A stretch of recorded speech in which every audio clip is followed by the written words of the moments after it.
Dah, Bu. Oke, kita mulai ya. Hari ini kita masuk ke psikologi anak berkebutuhan khusus, di mana anak berkebutuhan khusus harus kita perhatikan psikologi dari tumbuh kembang mereka. Oke, kita mulai dengan materi pertama yaitu tantangan. Sebentar. Tantangan perkembangan pada anak berkebutuhan khusus. Yang pertama ada perkembangan kognitif, yaitu keterlambatan dalam belajar, kesulitan dalam memecahkan masalah, kemudian kesulitan dalam memahami konsep yang abstrak. Di sini perkembangan anak kognitif karena dia merupakan anak yang kebetulan bisa kita bilang seperti itu, maka anak-anak tersebut yang keterlambatan baik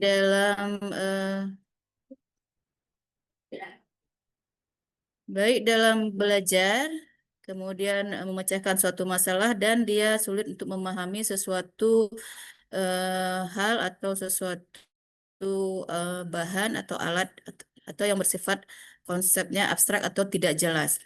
Kemudian yang kedua adalah perkembangan sosial emosional. Di sini anak-anak sulit dalam berteman, kemudian kesulitan dalam memahami dan mengelola emosi, dan kesulitan dalam mengatur perilaku. Di dalam perkembangan sosial emosional, anak-anak yang mempunyai berkebutuhan khusus atau mempunyai disabilitas itu akan kesulitan dalam berteman. Halnya seperti anak yang autisme, dia lebih nyaman dengan dunianya sendiri tanpa dia harus berteman dengan yang orang lain. Kemudian seperti kesulitan dalam mengelola emosi itu seperti contohnya pada anak yang tunadaksa. Mereka akan sulit mengelola emosi eh, karena mereka lah yang benar, bukan lingkungan-lingkungan sekitarnya, karena mereka yang sulit mengelola emosi ini adalah anak-anak yang memang tidak mematuhi peraturan, baik itu di peraturan di sekolahnya, lingkungan, keluarga maupun lingkungannya. Kemudian yang ketiga adalah perkembangan fisik dan motorik. Di sini adalah keterlambatan dalam perkembangan motorik kasar dan halus, kesulitan dalam koordinasi dan kesulitan dalam melakukan aktivitas fisik. Di sini lebih perkembangan fisik dan motor ini lebih ke eh, badannya atau jasmaninya. Misalnya seperti tunadaksa. Tunadaksa itu akan mengalami kecacatan pada organ badannya seperti kaki, yaitu mengalami dia kelumpuhan. Kemudian ada yang Down syndrome yang mengenai motoriknya atau sarafnya ya. Ini adalah contoh-contoh atau tantangan perkembangan pada anak yang berkebutuhan khusus. Ada perkembangan kognitif, ada perkembangan sosial ekonomi, ada perkembangan fisik dan motorik. Kemudian kita lanjut ke strategi intervensi untuk mendukung perkembangan si anak yang berkebutuhan khusus. Apa yang harus dilakukan? Yang pertama adalah terapi. Terapi seperti terapi wicara, kemudian terapi okupusi, dan terapi perilaku membantu mengembangkan keterampilan, meningkatkan komunikasi, dan mengatasi tantangan spesifik.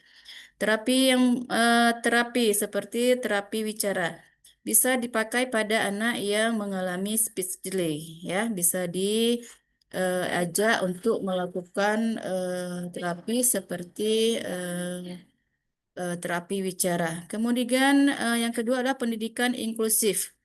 Memasukkan anak berkebutuhan khusus dalam lingkungan belajar yang sama dengan anak lain dengan penyesuaian dan dukungan individual. Pendidikan inklusif ini biasanya dikhususkan untuk anak-anak yang memang dia mempunyai keterbatasan. Jadi bagi anak-anak yang mempunyai keterbatasan ini tidak bisa kita masukkan atau kita sekolahkan di sekolah-sekolah anak yang biasanya ya, karena dia mempunyai keterbatasan baik itu dari segi eh, pengetahuan, baik dari segi tidak bisa bicara seperti tunawicara, dan seperti tunanetra. Maka mereka perlu sekolah-sekolah atau pendidikan-pendidikan yang memang khusus bagi mereka. Jadi tidak bisa kita samakan dengan anak-anak yang sekolah pada umumnya. Kemudian yang terakhir adalah dukungan orang tua. Ini yang paling penting. Ya, di dalam keluarga ini yang paling penting, yaitu adalah dukungan orang tua. Membangun komunikasi yang terbuka dan mendukung antara orang tua dan profesional, membantu membangun rencana intervensi yang efektif. Dukungan orang tua, tunggu saya cari ruangan yang agak lebih sedikit kondusif ya.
Tadi terjadi kesalahan karena mungkin di ruangan saya agak sedikit ribut atau banyak aktivitas yang dilakukan di sana.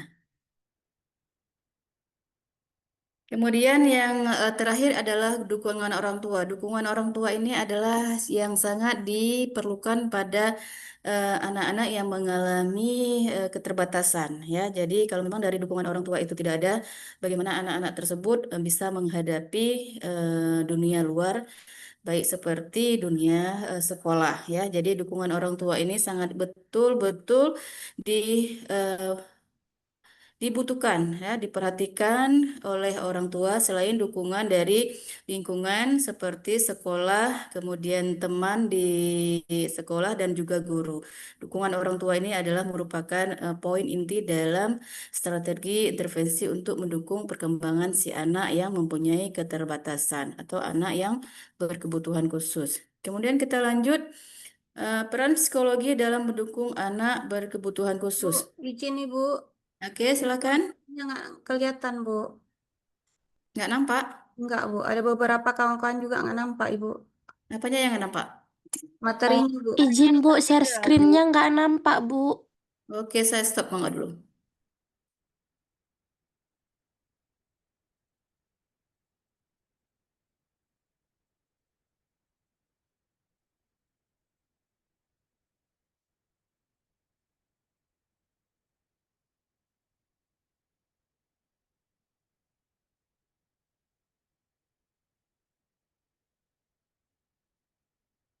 Oke, sudah? Sudah Bu. Udah, Ibu.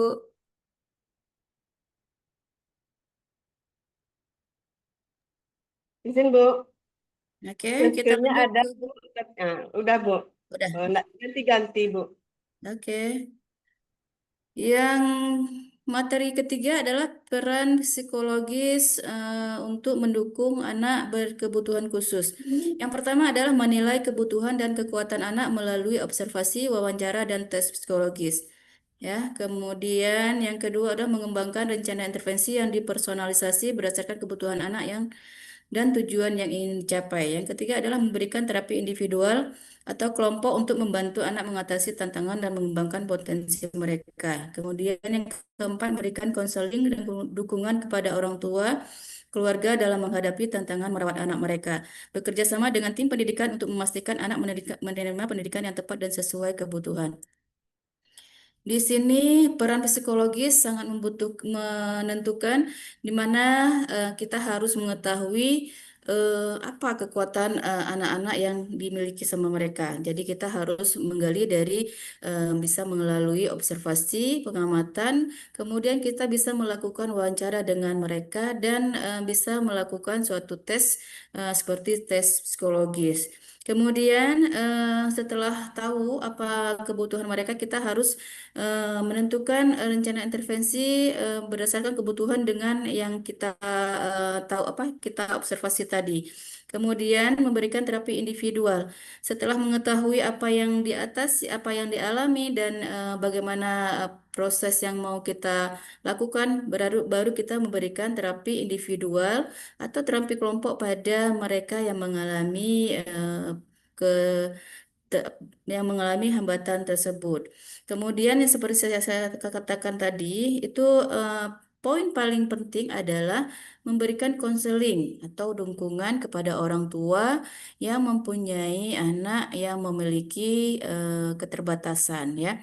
Kemudian seperti apa yang harus mereka lakukan, kemudian apa yang mereka harus siapkan seperti itu untuk anak-anak yang berkebutuhan khusus atau anak-anak yang mengalami hambatan seperti mereka-mereka yang mempunyai keluarga atau anak-anak yang memang tidak seperti anak normal biasanya. Kemudian bila sudah diberikan ke luar, tidak di dalam ranah keluarga lagi seperti pendidikan, itu harus bekerja sama dengan tim pendidik atau guru yang di mereka titipkan untuk menambah ilmu pengetahuan atau untuk melakukan terapi karena sekarang tidak hanya guru biasa, sekarang sudah ada pendidikan guru luar biasa. Jadi pendidikan guru luar biasa itu sudah mempelajari apa-apa saja yang harus diperlukan, diperhatikan pada anak-anak yang memiliki keterbatasan dan apa namanya kelainan pada anak-anak tersebut atau ketunaan yang dialami oleh anak-anak tersebut. Jadi guru-guru sekarang itu memang dilatih untuk mempelajari, kemudian mengamati apa yang dibutuhkan oleh anak-anak yang mempunyai kekurangan seperti itu ya. Jadi anak-anak bisa diberikan pendidikan sehingga mereka dapat menerima pendidikan yang tepat sesuai dengan kebutuhan mereka. Seperti anak tunawicara, tunanetra itu ada memang perlu perhatian khusus di lain segi hal. Anak bicara itu bisu dia memerlukan yang seperti bahasa isyarat. Kemudian anak tunanetra mungkin dia lebih ke kita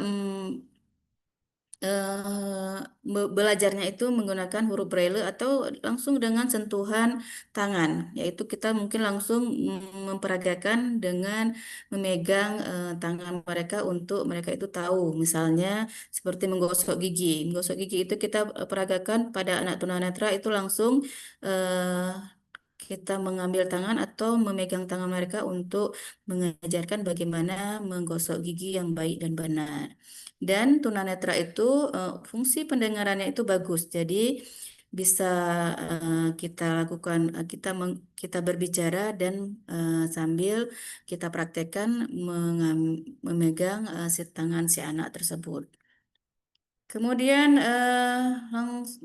masuk ke pentingnya pemahaman dan penerimaan. Yang pertama adalah empati.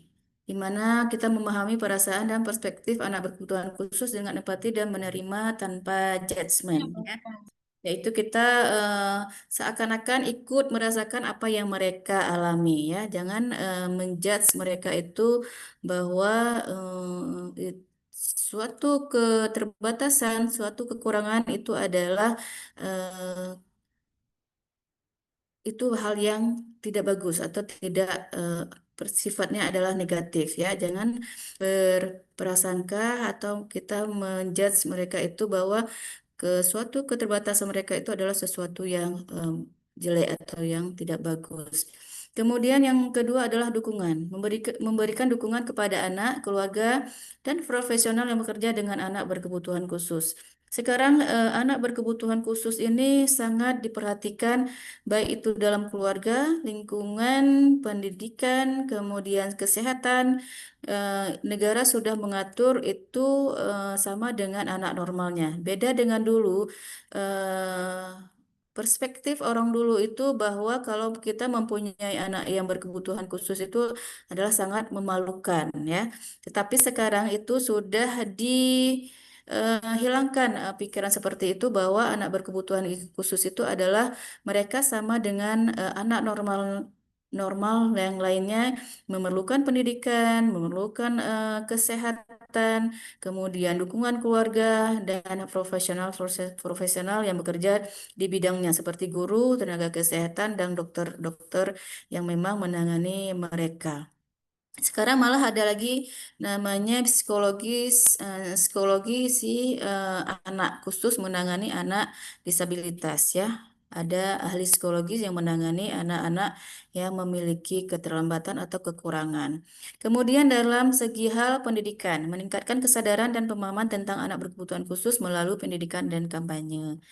Ya, sekarang pendidikan anak berkebutuhan khusus sudah ditingkatkan, kemudian juga sudah bahwa pendidikan anak kebutuhan khusus itu perlu karena jangan hanya melihat karena mereka mengalami kekurangan tidak diberikan pendidikan. Jadi sekarang sudah banyak informasi-informasi bahwa anak berkebutuhan khusus itu mereka sama seperti anak normal lainnya perlu bagian pendidikan, di bagian kesehatan, bahkan mereka diikut sertakan dalam berbagai bidang sains, kemudian boleh berkuliah, kemudian juga dalam berolahraga. Mereka juga sudah diikutkan dalam berbagai aspek di dalam kehidupan kita seperti sekarang ini. Jadi tidak apa istilahnya diintimidasi, ya. Jadi apa namanya diintimidasi bahwa mereka tidak boleh ikut ke sana dan kemari. Sekarang mereka anak-anak yang berkebutuhan khusus, apalagi yang golongannya seperti yang saya katakan kemarin itu anak yang IQ-nya tinggi atau anak di atas rata-rata atau yang disebut dengan gifted, ya. Mereka itu sangat punya kelebihan daripada anak normal lainnya. Seperti di cabang olahraga. Sekarang cabang olahraga banyak anak-anak yang memang cabang olahraga disabilitas yang mempunyai prestasi yang luar biasa. Baik olahraga, kemudian seni, banyak anak-anak seperti itu. Kemudian di dalam ini Hafiz, ya. Hafiz kan sudah ada yang kemarin yang siapa itu namanya? Yang memang dia juara Hafiz di acara RCTI kemarin itu adalah anak-anak yang memiliki keterbatasan. Oke, kemudian kita masuk ke materi memahami perkembangan setiap anak secara unik. Satu keunikan, setiap anak memiliki kemampuan dan kebutuhan yang unik dan penting untuk merancang pendidikan individual. Ya, antara anak yang berkebutuhan khusus yang satu dengan yang lain itu unik.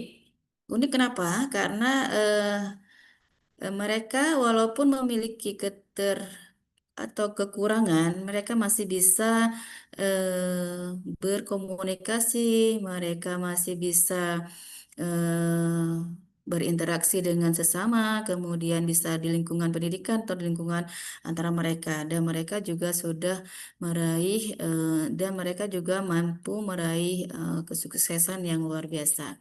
Kemudian potensi, ya. Anak berkebutuhan khusus memiliki potensi yang besar untuk belajar, berkembang, dan mencapai tujuan hidup mereka. Jadi mereka juga mempunyai potensi ke depan apa yang mau mereka hadapi. Saya kemarin pernah praktek di salah satu sekolah SLB yang ada di Banda Aceh.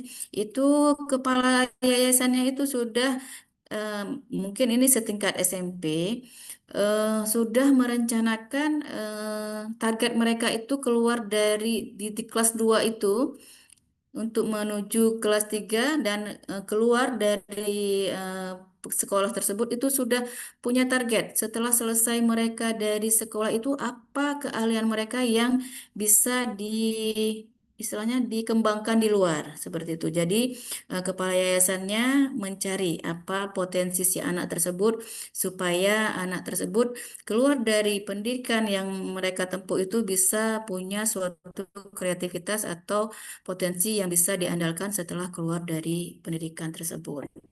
Ya, kemudian dukungan, memberikan dukungan yang tepat dan lingkungan yang mendukung dapat membantu anak mencapai potensi penuh mereka. Seperti saya katakan tadi, dukungan keluarga itu paling utama.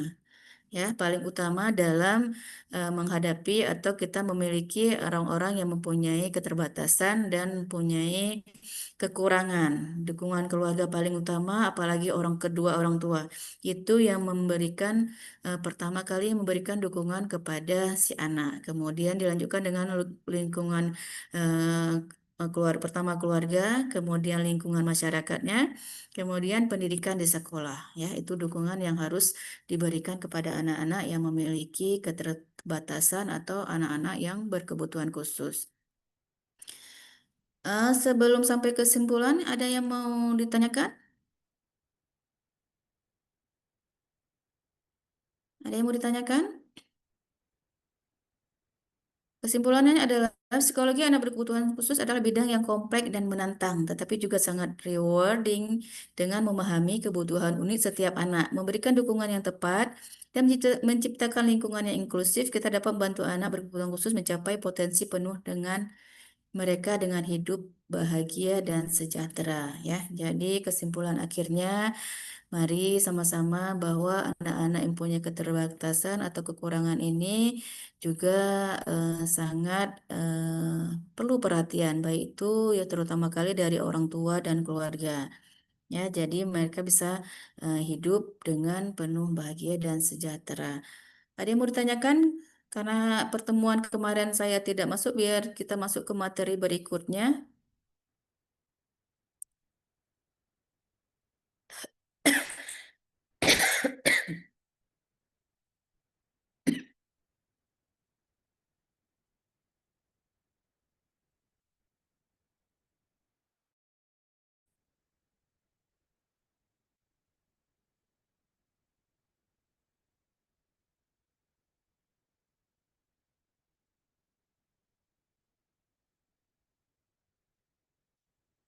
Oke, kita lanjut ke materi berikutnya.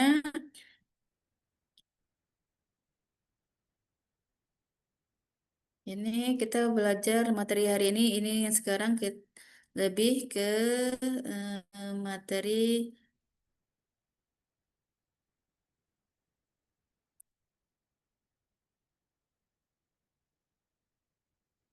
oke. Untuk yang materi ini lebih ke asuhan keperawatan gigi. Ya, asuhan ini lebih masuk ke sudah ke materi khusus untuk kita selaku perawat gigi. Asuhan keperawatan gigi untuk anak berkebutuhan khusus, yaitu menyediakan perawatan gigi yang aman, nyaman, dan efektif bagi anak-anak berkebutuhan khusus merupakan hal yang paling penting dengan pemahaman yang mendalam tentang kebutuhan unik mereka. Kita dapat memastikan kesehatan gigi mereka terjaga dengan baik. Ya, ini adalah asuhan keperawatan gigi dan mulut pada berkebutuhan khusus, di mana perawatan yang kita berikan itu harus memberikan aman, nyaman, efektif, eh, terutama dengan keunikan-keunikan mereka masing-masing. Di saya mau tanya, untuk di tempat Bapak Ibu semua bekerja, apakah ada yang memang khusus mengatasi atau melakukan perawatan pada anak disabilitas? Yang dari Padang, adakah yang memang puskesmas atau tempat-tempat tertentu yang memang digunakan untuk perawatan mereka, gigi mereka? Belum ada, Bu. Kalau di Padang, Yang, tempat kami Pasaman Barat belum ada, Bu. yang di Padang belum ada Ibu Yurnaya. Yang di Pasaman Barat, Bu. Nggak tahu di kabupaten lain. Oke, coba Dika, Ibu Dika. Kalau di tempat Dika, Bu, kalau khusus untuk ABK tidak ada, Bu. Tapi kalau melayani pasien ABK ada, Bu. Kemarin ada beberapa orang pasien ada dilayani, Bu. Tapi yang mengerjakan itu spesialis anak, Bu. Spesialis Itu kesehatan di itu di puskesmas KGA, atau Bu. di mana? Di rumah sakit, Bu, di RSGM, Bu. Oh, di rumah sakit RSKM ya. Oke, mungkin mereka sudah punya ahli memang khusus dalam apa namanya dalam melakukan tindakan. Biasanya itu dokter gigi spesialis anak ya, Bu Dika. Iya, Bu. Biasanya itu spesialis dokter gigi anak. Kemudian yang di Sumatera Utara, apakah ada yang memang khusus klinik yang melakukan perawatan untuk anak-anak disabilitas atau disamakan dengan yang lainnya? Izin, Bu. Silakan Ibu Hikmah. Kalau untuk di Kabupaten Asahannya belum ada, Bu. Tapi kalau untuk melayani pasien disabilitas bias ada, tapi kalau khusus nggak ada, Bu. Berarti untuk yang di Sumatera Utara di apa namanya disatukan dengan pelayanan secara umum ya Ibu ya. Iya, Bu. Untuk di Kabupaten Asahan ya, Bu. Nggak tahu kalau di kabupaten lain. Yang lain bagaimana yang di Sumatera Utara? Apakah sama seperti Ibu Hikmah? Wah, di Tebing Tinggi sama, Bu. Belum ada yang Sama khusus. berarti. Oke, berarti untuk daerah Mungkin di Sumatera Medan yang Utara ada, Bu. ya Bu Susiati. Kalau di Medan mungkin ada. Kalau di Medan kan Nah, lebih yang di ini. Medan posisi Medan siapa? Biasanya kalau anak-anak tersebut itu kalau biasanya masyarakat awam biasanya memang mereka untuk melakukan perawatan gigi kalau memang ada tidak bermasalah sekali seperti tunagrahita itu biasanya memang pelayanannya dilakukan di puskesmas atau rumah sakit pada umumnya. Tetapi kalau anak-anak yang memang keterbatasan itu sangat tidak bisa misalnya seperti Down syndrome, autis itu kalau memang mereka sakit gigi itu biasanya mereka memang punya ahli seperti Ibu Dika katakan tadi itu adalah spesialis dokter gigi spesialis anak ya dan dibantu dengan seperti biasanya kalau untuk kesehatan gigi anak itu banyak multiple disiplin ilmu yang memang terlibat di dalam proses asuhan mereka, baik itu dari gizi, kemudian dari dokter psikologis, kemudian dari dokter gigi umum dan dokter gigi khususnya ya. Jadi banyak multiple multiple disiplin ilmu yang memang harus dilibatkan dalam proses asuhan kesehatan gigi mulut anak. Apalagi kalau memang ketunaan yang dialami si anak tersebut adalah ketunaan ganda atau multiple disabilitas, multiple disabilitas ya. Ada beberapa kelainan yang diidap oleh si anak tersebut. Oke, kita masuk ke asuhan keperawatan gigi untuk anak berkebutuhan khusus. Yang pertama adalah memahami kebutuhan unik. Kondisi medis. Yang pertama adalah kondisi medis.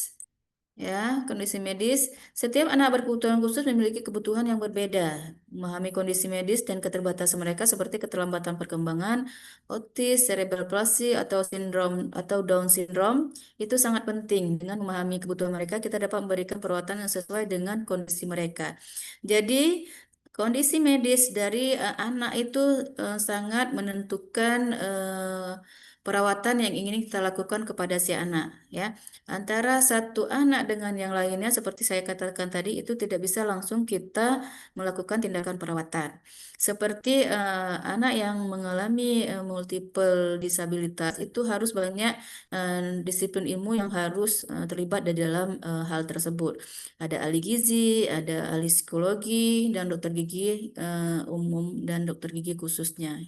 Untuk anak yang mempunyai keterlambatan perkembangan, itu susunan atau tumbuh kembang dari gigi juga akan mengalami keterlambatan seperti itu. Untuk anak autisme, kemudian itu harus memiliki dokter spesialis atau dokter psikologis yang memahami apa dari si anak tersebut.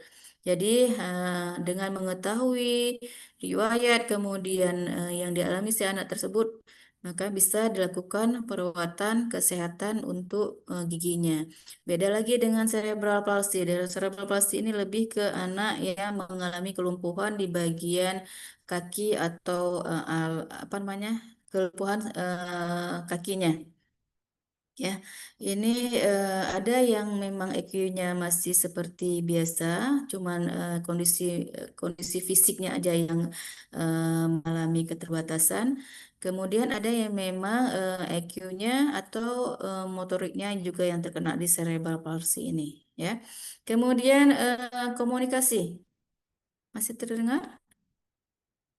Oke, komunikasi, di mana membangun komunikasi yang efektif dengan anak berkebutuhan khusus merupakan kunci keberhasilan perawatan gigi.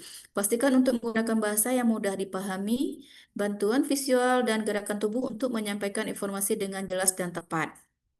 Oke, perawatan kesehatan gigi dan mulut, jangankan pada anak yang memiliki keterbatasan. Komunikasi pada anak normalnya itu kita juga harus memiliki teknik komunikasi yang mudah dipahami, kemudian menyenangkan supaya suasana perawatan itu bisa tercapai. Apa yang mau dilakukan, apa yang mau direncana perawatannya itu mudah tercapai. Jangankan komunikasi pada anak kekurangan berkebutuhan khusus, anak yang normal itu juga kita harus memiliki komunikasi yang bagus. Apalagi anak yang memang kurang. Jadi komunikasi ini memang lebih pada anak-anak yang memiliki disabilitas itu harus dibangun komunikasi yang lebih intens atau lebih bagus.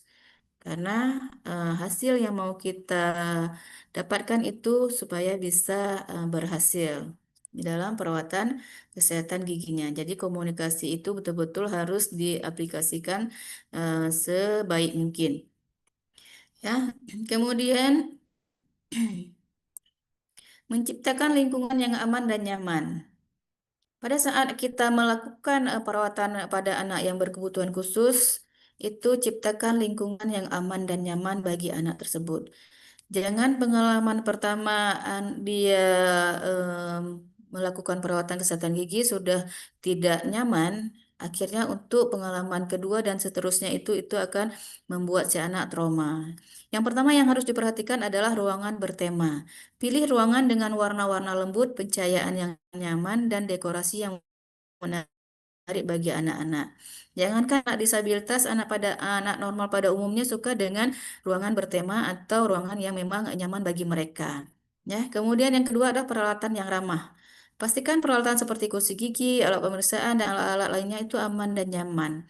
Peralatan yang nyaman, peralatan yang ramah di sini, misalnya kadang memang di tempat dokter gigi anak itu punya apa namanya sarung dari dental chair itu bermotif anak-anak seperti itu. Jadi mungkin lebih membuat si anak tersebut lebih menarik untuk duduk di dental chair. Kemudian alat pemeriksaan kadang-kadang ada sekarang kan banyak yang dijual di Shopee itu mungkin pembungkus dari apa namanya gagang alat tersebut bisa dimasukkan atau diganti dengan berbagai macam karakter seperti hewan dan lain sebagainya ya. Jadi peralatan yang ramah kemudian unik itu bisa menarik perhatian si anak dalam melakukan pelayanan kesehatan. Jadi tidak membuat si anak tersebut takut dengan peralatan yang ada di dalam ruangan klinik gigi ya. Teknik relaksasi. Yang ketiga adalah teknik relaksasi di mana yang kita gunakan teknik relaksasi seperti musik, aromaterapi atau permainan untuk membantu anak merasa tenang. Teknik relaksasi ini seperti yang disebutkan ada musik, aromaterapi, mungkin tempat bermain anak di sudut daripada dental chair atau di sebelum masuk ke dental chair atau ke ruangan gigi ada tempat bermain untuk si anak supaya fokusnya untuk perawatan gigi itu hilang. Kemudian begitu masuk ke dalam ruangan gigi dengan melihat mungkin ada dental chair yang dipakaikan dengan motif yang mereka suka atau anak-anak suka, itu bisa membuat mereka lebih tenang dalam proses perawatan. Habis itu melihat lagi peralatan yang dipakai dokter giginya itu beraneka macam bentuknya, sarungnya itu sehingga membuat anak-anak lebih nyaman dalam proses pemeriksaan atau perawatan. Kemudian lanjut pendekatan perawatan yang sensitif. Kesabaran dan pemahaman, kemudian kejelasan informasi, pilihan dan kontrol. Kesabaran dan pemahaman perawatan gigi untuk anak berkebutuhan khusus membutuhkan kesabaran dan pemahaman yang tinggi. Itu jelas ya. Jangankan anak yang yang berkebutuhan khusus, anak yang normal biasanya juga kita perlu kesabaran yang tinggi dalam melakukan perawatan gigi. Kemudian kejelasan informasi. Jelaskan langkah-langkah perawatan dengan bahasa yang mudah dipahami dan visual yang jelas. Biasanya informasi ini diberikan kepada keluarga. Ya, pertama diberikan kejelasan informasi ini kepada keluarga. Biasanya sebaiknya sebelum anak-anak dilakukan perawatan itu orang tua terlebih dahulu konfirmasi dulu jadwal yang mau mereka kunjungi itu kapan. Nah, kemudian setelah ada jadwal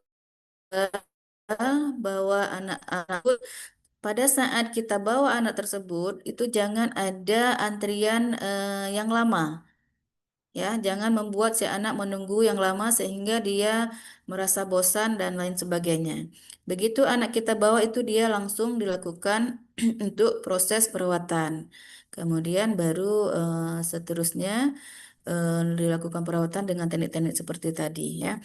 Jadi informasi itu harus benar-benar diberikan kepada keluarga yang mengantar atau orang tua yang mau melakukan perawatan kesehatan gigi pada anak-anak yang disabilitas. Kemudian pilihan dan kontrol. Berikan anak pilihan dan kontrol atau proses perawatan seperti memilih lagu atau mainan yang ingin mereka gunakan. Nah, kita bisa memberikan apa yang mereka inginkan, kemudian pilih apa yang mau mereka sukai, kemudian berikan dan setelah proses janji atau yang diberikan itu sudah dapat, harus bisa dilakukan proses perawatan. Itu harus di pilihan dan kontrol. Jadi kita bisa melakukan kontrol atas perawatan yang ingin kita lakukan. Pilih mainan, setelah pilih mainan dapat, kemudian lakukan perawatan sesuai dengan janji yang memang mau dibuat seperti itu. Kemudian ada teknik perawatan yang diadaptasi. Yang pertama teknik pembersihan. Gunakan teknik pembersihan yang sesuai dengan kemampuan anak seperti teknik brushing atau flossing yang dimodifikasi. Ini teknik pembersihan ini lebih ke anak-anak yang memang bisa melakukan atau tanpa bantuan orang lain ya. Ini biasanya teknik pembersihan ini lebih ke anak yang tunanetra bisa, tunagrahita bisa, dan tunawicara juga bisa. Karena mereka masih bisa melakukan semuanya sendiri. Tapi beda dengan Down syndrome dengan IQ yang rendah dan tunadaksa yang memang mempunyai ketunaan yang ganda. Jadi mereka dibantu dengan oleh orang tua atau keluarga. Kemudian teknik fluoride, sesuaikan metode aplikasi fluoride dengan kebutuhan anak, misalnya menggunakan gel fluoride atau mouthwash. Ini juga seperti itu ya, jangan digunakan apalagi mouthwash. Ini bisa ditelan. Teknik fluoride ini digunakan pada anak-anak yang memang masih bisa mengikuti instruksi. Ya, beda dengan anak-anak yang memang tidak bisa, memang mereka mempunyai disabilitas yang sangat-sangat kurang. Jadi untuk teknik pembersihan, teknik fluoride itu hanya bisa digunakan, diinstruksikan pada anak-anak yang memang masih mempunyai IQ normal, kemudian keterbatasannya itu masih bisa bisa diadaptasi dengan teknik-teknik pembersihan atau perawatan yang kita berikan ya. Instruksi yang kita kasih ke mereka itu masih bisa dilakukan. Kalau anak-anak yang instruksi kita lakukan atau kita berikan itu tidak bisa dilakukan, maka teknik pembersihan secara brushing atau flossing itu tidak bisa, apalagi fluoride ya, kecuali seperti tutmus. Tutmus proses pemberian fluoride itu kita yang mengoleskan ke anak tersebut. Beda dengan mouthwash. Kalau mouthwash itu anak-anak berkumur sendiri dan membuang. Kalau anak-anak yang tidak atau kesulitan dalam berkomunikasi, jangan diberikan teknik fluoride menggunakan mouthwash. Berikan teknik fluoride seperti pengolesan tutmos atau fluor. Kemudian ada pencegahan karies. Yang ketiga, terapkan pencegahan karies seperti penggunaan silon atau pembersihan rutin untuk mencegah kerusakan gigi. Pencegahan karies seperti itu juga. Usahakan pada anak-anak yang memiliki keterbatasan atau kekurangan itu jangan lebih bagus menjaga ya, jangan sampai mereka sakit gigi. Kalau sudah sakit gigi itu prosesnya akan sangat apa namanya istilahnya akan sangat susah. Apalagi anak-anak yang tidak bisa diajak bekerja sama dalam proses perawatan. Jadi, utamakan pencegahan daripada pengobatan bagi anak-anak yang memang mengalami keterbatasan yang tidak bisa kita komunikasikan atau kita ajak untuk melakukan pencegahan. Ya, jadi tetap peran orang tua, keluarga yang pertama kali yang harus dilakukan. Diperhatikan oleh orang tua dan keluarga. Kemudian peran orang tua masuk ke materi berikutnya, peran orang tua dan pendamping. Peran orang tua dan pendamping itu biasanya ada babysitter atau biasanya seperti itu. Babysitter atau bibi yang mengasuhnya. Biasanya kalau orang-orang yang berada itu mereka kan menyewa babysitter atau mungkin orang yang mengasuh si anak tersebut. Jadi peran orang tua dan pendamping di sini yang pertama kali yang harus diperhatikan adalah komunikasi terbuka. Berkomunikasi dengan orang tua dan pendamping untuk memahami kondisi anak berkebutuhan khusus mereka, ya, berkomunikasi dengan mereka dan pendamping. Kemudian kerjasama yang erat, bekerjasama dengan orang tua dan pendamping untuk merencanakan perawatan yang paling efektif. Seperti saya katakan tadi, perawatan yang dilakukan oleh si anak itu harus orang tuanya yang dulu yang yang mencari informasi mengenai perawatan si anak tersebut. Setelah dapat, baru anak itu diajak untuk dilakukannya perawatan. Kemudian yang ketiga adalah dukungan moral. Memberikan dukungan moral dan ketenangan memberikan dukungan moral dan ketenangan kepada anak selama perawatan gigi. Ya, ini tentu karena jangankan anak berkebutuhan khusus, anak yang normal saja kita harus memberikan dukungan moral pada saat dia melakukan perawatan gigi, apalagi perawatan yang membuat si anak takut biasanya itu penelitian-penelitian yang sudah terdahulu yang sudah ada itu adalah pada saat penambalan, kemudian pada saat pencabutan gigi itu hal-hal yang sangat ditakuti oleh anak-anak dalam proses perawatan dan tindakan kesehatan gigi ya. Jadi dukungan moral ini sangat diharapkan atau sangat dibutuhkan oleh si anak. Kemudian pentingnya perawatan rutin. Kenapa perawatan rutin itu sangat penting? Yang pertama, pemeriksaan berkala. Pemeriksaan kesehatan gigi secara berkala itu melakukan pemeriksaan gigi secara rutin untuk mendeteksi masalah gigi sejak dini. Makanya saya katakan tadi bahwa kesehatan gigi anak disabilitas itu kalau bisa jangan sampai ke tahap yang sakit. Kalau sudah ke tahap yang sakit, maka akan susah untuk kita melakukan tindakan atau perawatan selanjutnya. Makanya sebelum giginya itu mengalami sakit, lakukanlah perawatan secara rutin untuk mendeteksi masalah gigi anak-anak tersebut.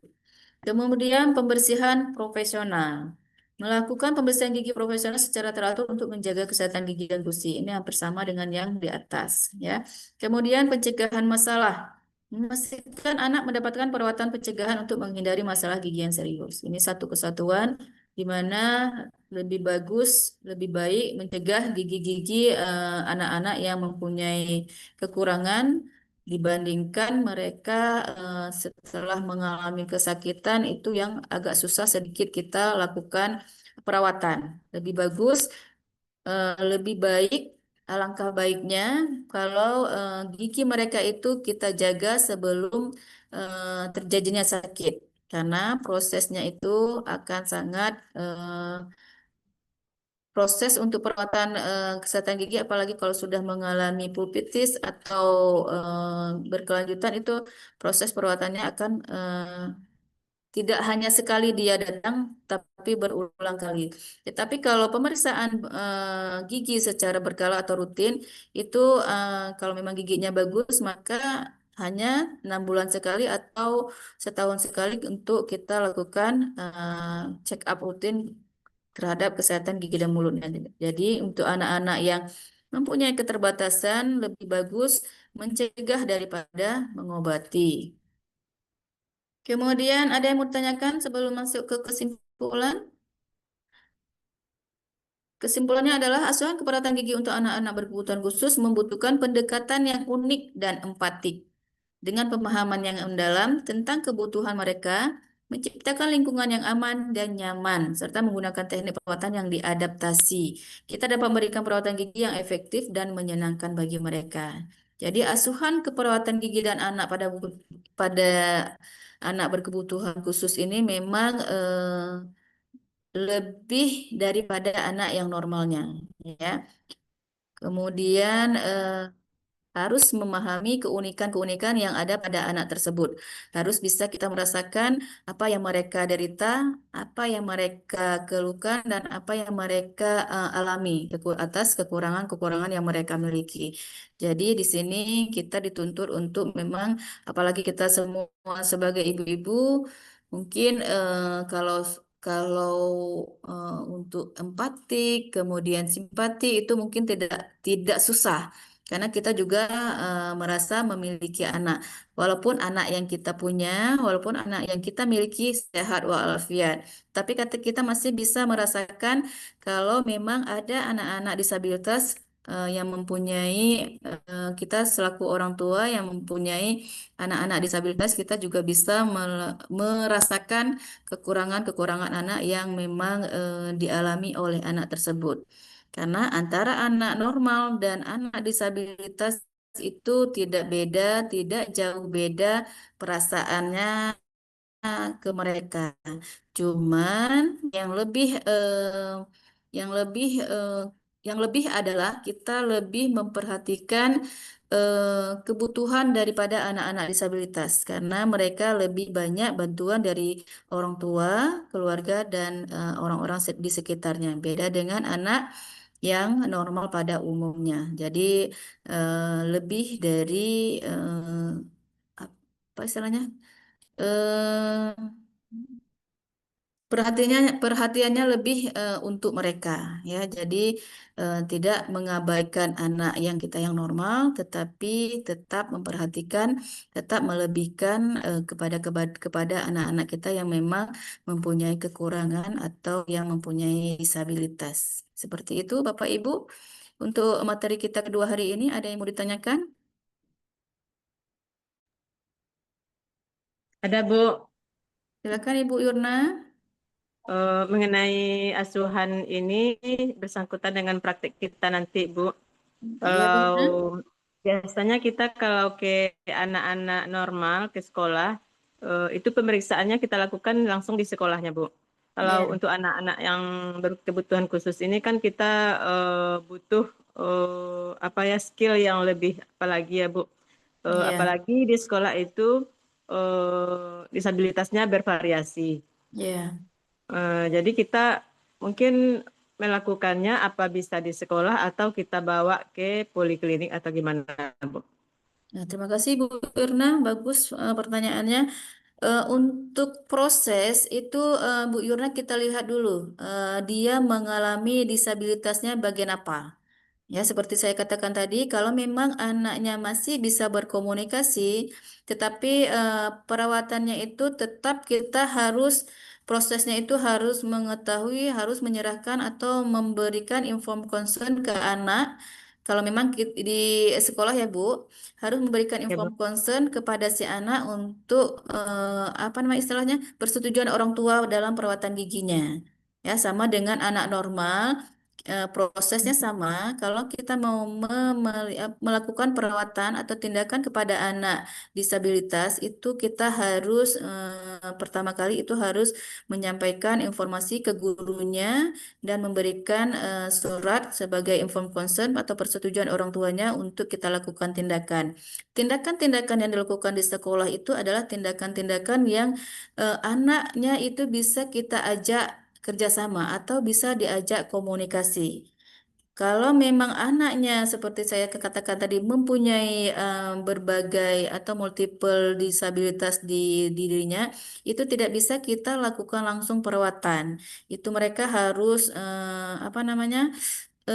Kita kolaborasi dengan bidang ilmu yang lainnya. Misalnya seperti dia mengalami tunadaksa, ada Down syndrome di anak tersebut, kemudian eh, autis juga iya. Nah, itu harus kita kolaborasi dengan berbagai bidang ilmu yang ada di situ baru kita bisa lakukan perawatan. Tetapi kalau anak-anak tersebut bisa kita ajak bekerja sama, kemudian memahami instruksi kita, boleh kita lakukan perawatan kepada anak tersebut tanpa eh, harus harus dengan inform consent atau sepengetahuan dari orang tuanya. Kalau orang tuanya biasanya kalau anak-anak disabilitas itu ada orang-orang tuanya yang memang tinggal atau istilahnya apa namanya? Menunggu di sekolah tersebut, maka kita harus memberikan apa bisa orang tuanya mendampingi seperti itu, Ibu. Jadi kalau memang orang tuanya tidak setuju, maka bisa dibawa ke puskesmas atau rumah sakit atau ke klinik mandiri. Kalau memang orang tuanya setuju, bisa kita lakukan tindakan di situ. Tetapi biasanya tindakan-tindakan yang kita lakukan di rumah sekolah itu hanya promotif dan preventif seperti itu, Bu. Preventif biasanya kita sikat gigi massal sama pengolesan tutmus. Wah. Itu pun tutmus itu atau fluoride tutmus itu pun kita berikan pada anak-anak yang memang bisa diajak komunikasi karena tutmus itu kan begitu kita oleskan itu kan harus ada beberapa instruksi yang harus kita berikan kepada mereka seperti itu Ibu Yurna. Ya, makasih Bu. Oke, terima kasih. Ada yang lain? Tadi ada raise hand. Siapa yang raise hand?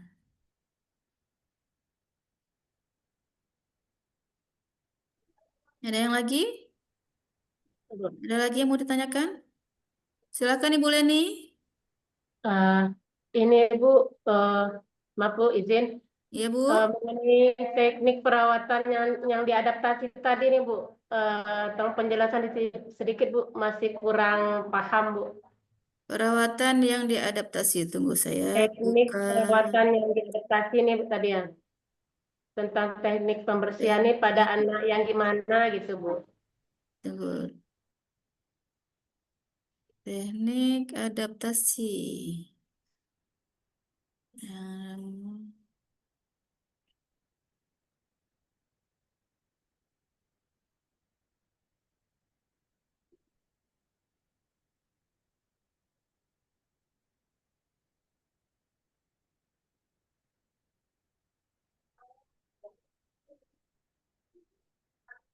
Oke, saya jelaskan aja Bu ya.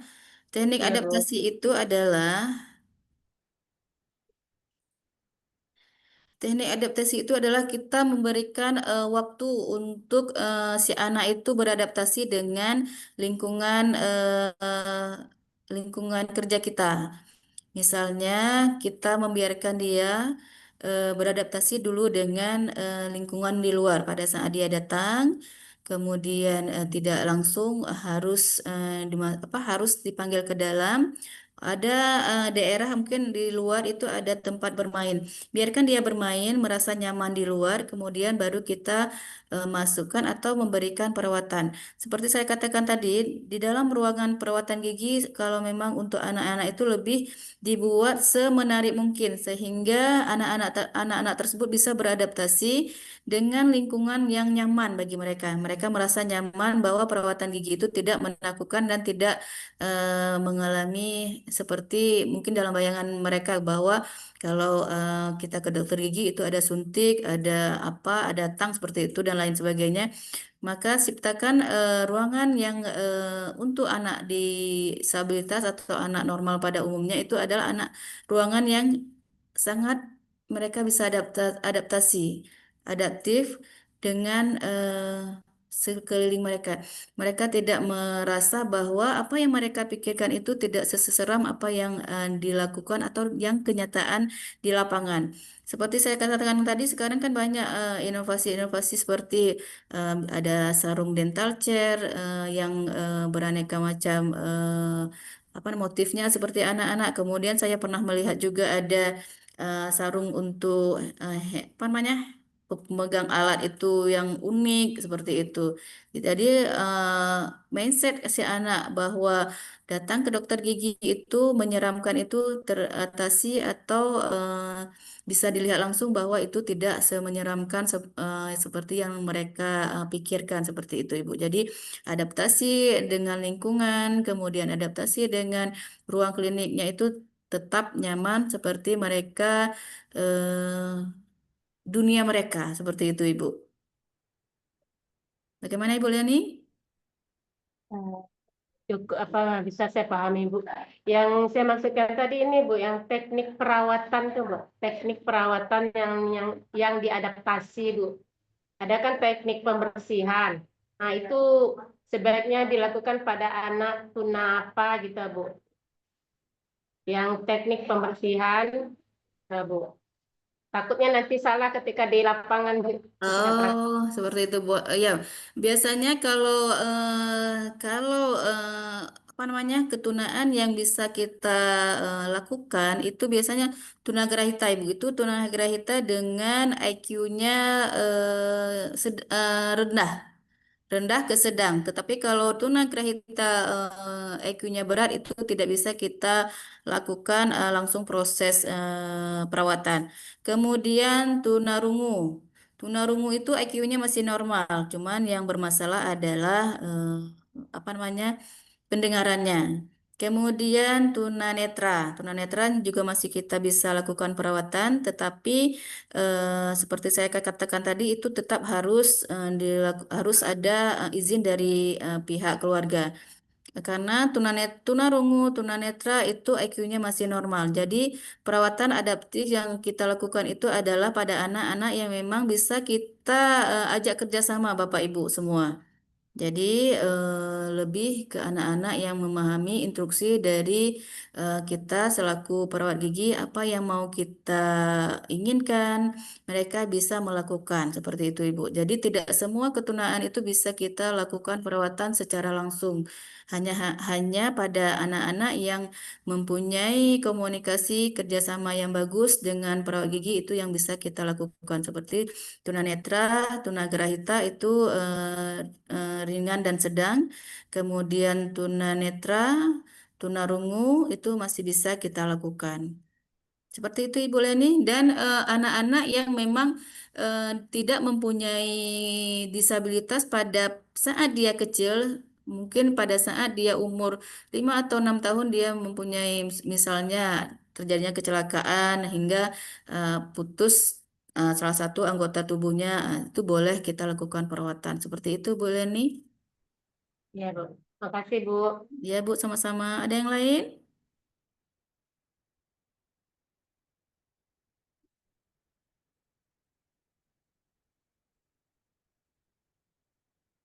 Oke, mungkin kita ini hari ini 81. Perasaan saya kemarin juga 81. Ada yang tidak hadir. Ada Izin yang Bu, memang ada 2 orang yang izin Bu.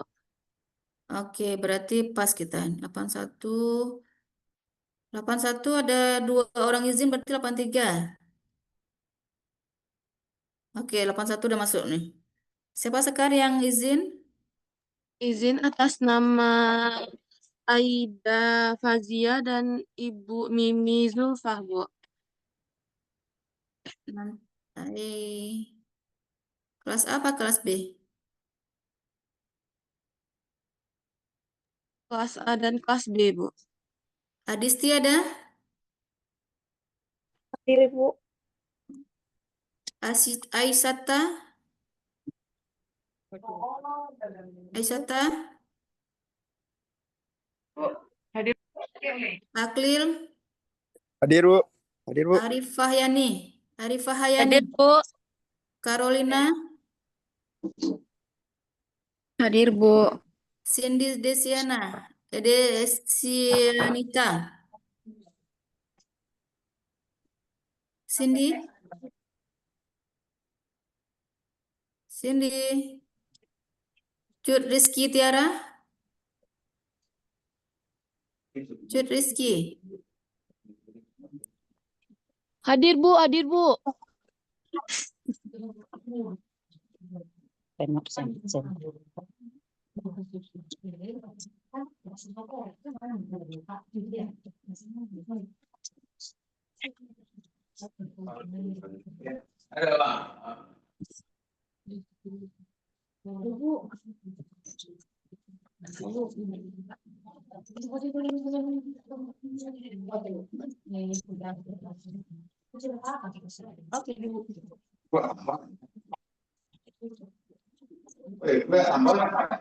Oke, Sekar. Nanti saya minta tolong Iya, Bu. dikirimkan nama-nama yang memang tidak bisa berhadir hari ini ya. Ah, Bu, suara Ibu kurang jelas, Bu. Ada yang mau Sekar? Nanti minta tolong dikirimkan nama-nama yang memang tidak masuk hari ini. Baik, Bu. Untuk materi hari ini nanti saya akan kirimkan ke Sekar, nanti dikirimkan ke grup Anda masing-masing. Saya akhiri pertemuan hari ini dengan wassalamualaikum warahmatullahi wabarakatuh. Waalaikumsalam. Waalaikumsalam warahmatullahi wabarakatuh. Warahmatullahi Terima wabarakatuh. kasih, Bu. Ya, izin Kasih Lufiana. Bu. Ya, Ibu-ibu jangan keluar dari Zoom dulu, kita ambil screenshot untuk foto kehadiran dulu ya ibu-ibu dan bapak-bapak.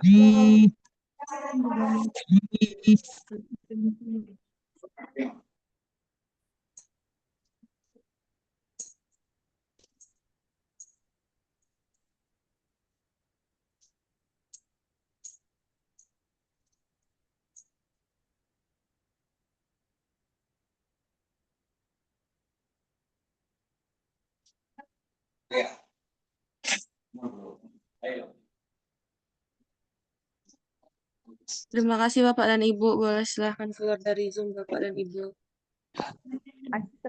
Makasih juga Dek Sekar, Sekar. cantik. Iya Bu, sama-sama Bu. Salam.